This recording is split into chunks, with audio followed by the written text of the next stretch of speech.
Bonjour, chers amis, il y a un an, le monde entier pleurait les yeux de la voix, le grand architecte de l'univers de la SAP en RDC, en l'occurrence Papa Wemba.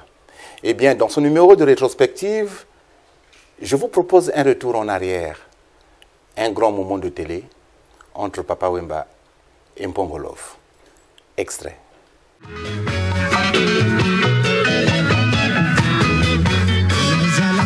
Chérie, ya mwana moke soki asiliki o nakobondela soki atomboki na kokonsole ala lelo akimi ndako nemeseki apamba chérie akimi ndako nabileli na chérie nanga ya mwali bebe o soki nakanisi o nakokota zamba soki nabanzi o nakomela poison opena kufanatika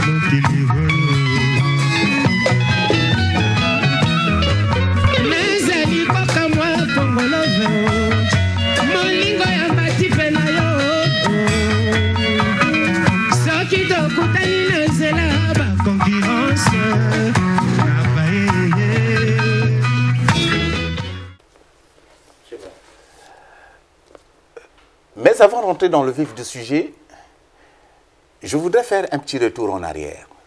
Nous sommes en juillet 1982. Papa Wemba se trouve en Europe. Et les rumeurs sur sa mauvaise santé ou sur sa disparition vont bon train. D'autant que sa femme, Amazon, dans une longue interview, avoue être sans nouvelle de son mari depuis des mois. Et que se passe-t-il? Tout le monde, que ce soit à Kinshasa, à Brazzaville, s'inquiète. Et bien bientôt, ce sera la fin du suspense. On apprend que Papa Wemba va débarquer à Brazzaville par le vol d'Air Afrique. Ce jour-là, mineurs que nous étions, nous courions vers l'aéroport de Maya-Maya. Et quand le vol d'Air Afrique atterrit à Brazzaville, c'était le soulagement. Papa Wemba descendit.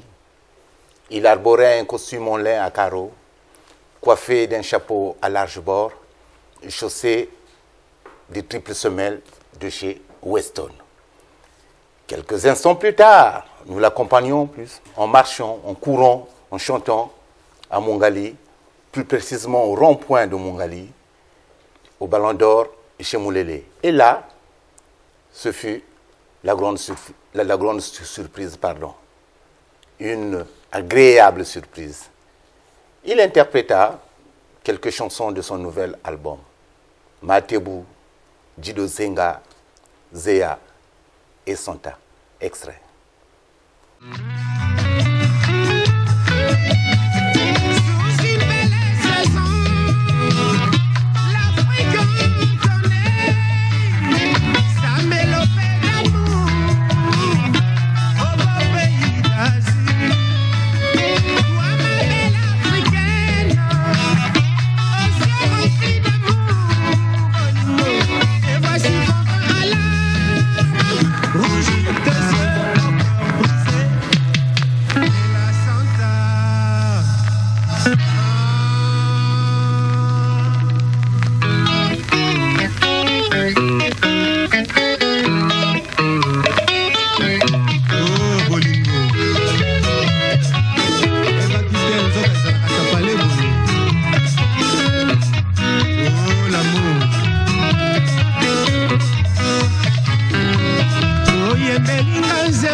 yoyo Santa yeyeyo Santa zala gentil oh Eza bolingo banda nyokolonga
Alors, le samedi suivant, sur Télé Zaïre, Papa Wemba et son orchestre donnent un concert, invité par l'immense Nkunku Sapu, le grand journaliste animateur, qui à l'époque, justement, interrogeait tous les musiciens.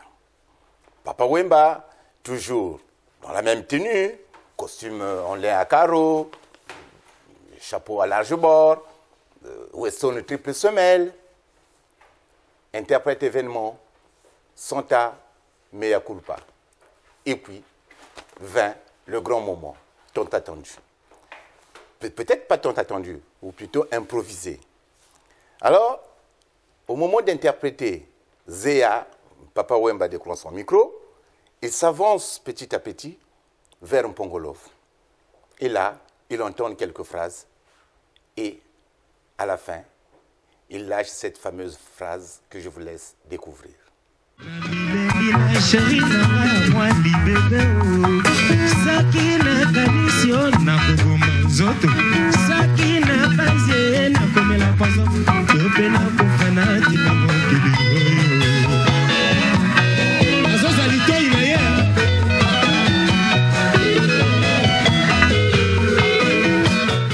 On peut s'attendre à une réaction désagréable de la part de Don Mpongolov.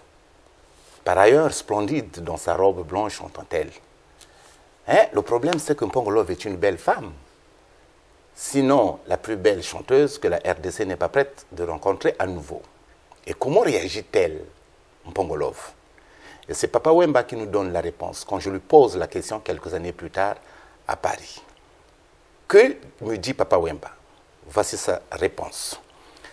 C'est Mpongolov qui fait de cet instant, un grand moment de télé, puisqu'elle se prête au jeu. Et d'ajouter, c'était aussi ma façon à moi de lui rendre un hommage éternel. Et oui, l'une des caractéristiques des belles femmes, justement, c'est de s'adapter à toutes les circonstances.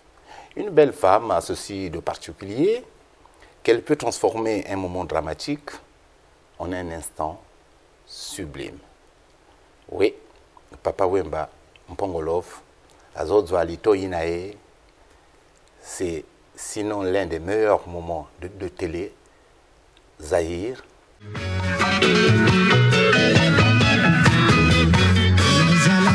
Sakina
topena kofana tika mokili oyo azozali toi na ye.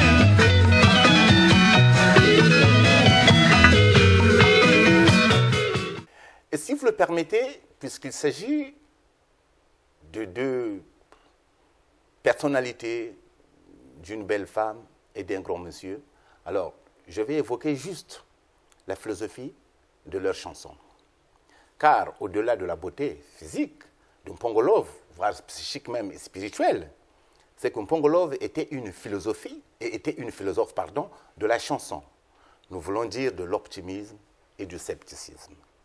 Les œuvres telles Bakake, Zanga, Mbula, Ebeti, Namote, Manga, Undaya, par exemple.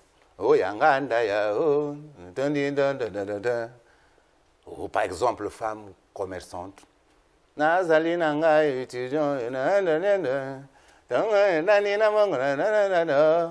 tout ça peigne indéniablement un optimisme profond. Et tandis que les chansons telles Trahison, Déception ou Nkoba véhiculent un certain scepticisme. Mpongolov était, pour ainsi dire, à l'image de l'auteur de Cœur des Ténèbres. Enfin, je veux parler ici de Joseph Conrad, juste pour établir un parallèle. C'est-à-dire, elle était à la fois la chanteuse de la joie, mais aussi du tourment et de la faute. Oui, elle a tout simplement chanté l'aventure humaine. Et quant à Papa Wemba, il n'est plus à présenter. Pour rappel, il nous a beaucoup chanté la philosophie délusienne, malgré lui, hélas, heureusement. Comme chez Deleuze, le pourfendeur de Platon, de Freud, etc., le désir est révolutionnaire par essence. Et ce n'est pas un manque, mais une force créatrice, comme chez Papa Wemba. Oui, le désir chez Papa Wemba de chanter, d'offrir de la joie, était justement une force créatrice. Et c'est sans doute la raison pour laquelle il a gratifié à la postérité cette phrase destinée à Mpongolov. Merci Papa Wemba. Merci Mpongolov.